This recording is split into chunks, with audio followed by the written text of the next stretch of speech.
My coworker spent 3 months trying to prove I was faking being deaf. She exposed the wrong person. I'm 26, and I've been deaf since I was 4. I read lips, use hearing aids for limited sound, and my company provides captions and an interpreter for big meetings. Most coworkers just treat it as normal. Except Jenna.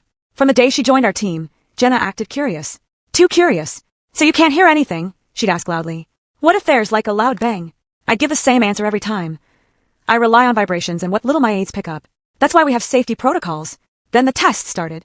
She'd stand behind me and clap, drop a stapler, whisper my name to see if I turned. When I didn't react, she'd smirk at others like she caught me. When I did react to vibrations, she'd say, "See, she heard that."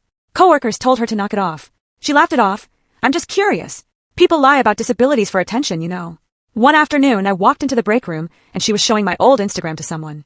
Look, she said, pointing at a video of me dancing as a teenager. She moves on beat. Deaf people can't do that.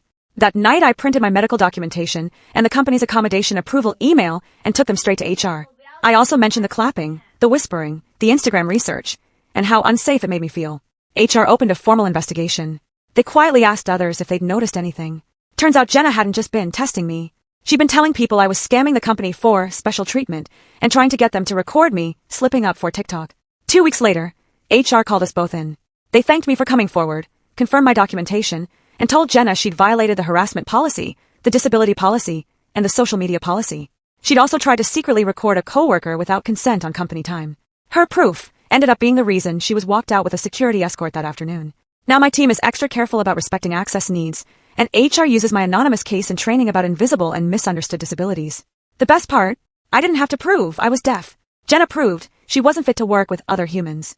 If you've ever had someone try to expose you as faking it just because they didn't understand your disability or struggles, you're not alone. Share one line of your story in the comments, or just drop a deaf woman broken heart. And if you want more real stories about turning quiet discrimination into loud consequences, hit subscribe and stay with me. Maybe the next one will make you feel a little less alone.